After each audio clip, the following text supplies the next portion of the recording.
What's going on, guys? Mitch here. Today we were checking out some Enve Aero road bars. So this is going on the project Tarmac S-Works SL7.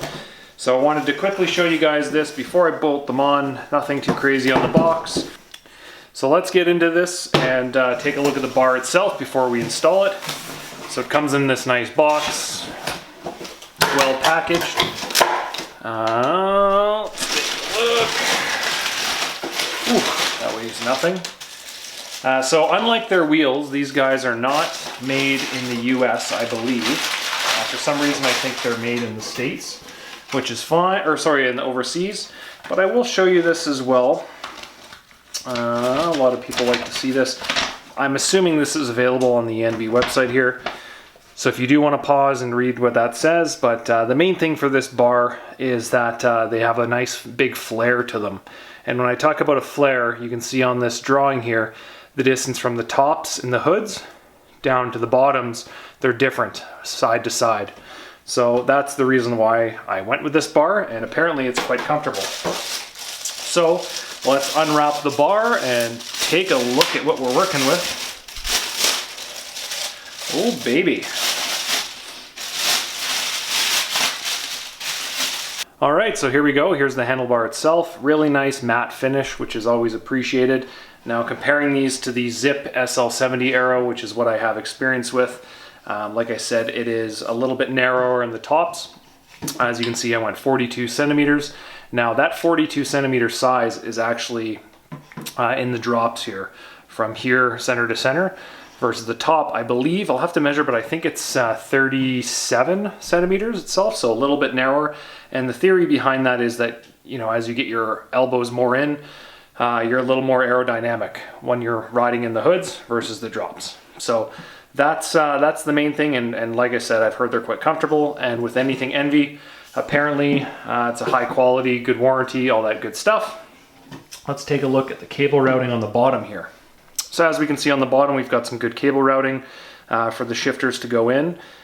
This guy will be your, well, this will just basically be your brake lines for me, because I have the SRAM red system going on the bike, which I haven't really announced yet, but ta-da. But so we have the brake lines that will be going in here off of the shifters themselves. The spots for the stem, I will show this as well, really gritty, so it's gonna have some good grip. So that's not, you're not gonna have to worry about slipping around. And then on the hoods of the bar here, I guess you'd say, that same material, it's like a sandy, sandpaper kind of grit. So seems good. And then that SES logo as well, you can see that. Really quiet handlebar, not very loud, like Enve used to be.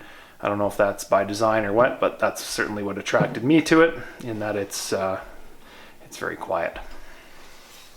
And then as you can see on the top, it has that aero profile to the handlebar itself.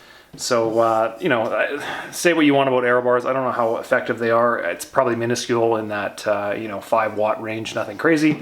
Faster you go, obviously makes a difference, but who's really truly going that speed? So that is the handlebar that is going to be going on. So what we're going to do now is I will do a quick, I'll throw it on the stem just to kind of show you what it's going to look like. And then we'll continue on to next week, where we're going to install some of the brakes and drivetrain components. So that's the bar. Any questions, leave them below, but let's go install this guy and see what we can do with it here. Alright guys, so on the tarmac here, we can see as last week we left off, we installed and cut down the stem here. So today we are going to simply take off these 4 bolts and get ready to run a bunch of brake lines and whatnot, but previous to that, we're going to throw the handlebar on as discussed. So let's take off these 4 bolts and throw the zip bar, or the, let's take these 4 bolts off and throw in the Enve bar. These guys are 4 mil. One thing that you can see inside the stem here is that it is threaded for the brake lines that will be routed underneath the stem, so it is quite a nice little feature. And a lot of people probably don't know this angle with the faceplate off, but looks pretty sharp. Now as well, when we're installing the stem, we want to ensure that the bolts do have some Loctite on them. These guys are pre-installed with Loctite, so nothing too crazy here, but it never hurts to have a little grease or Loctite in there to cut.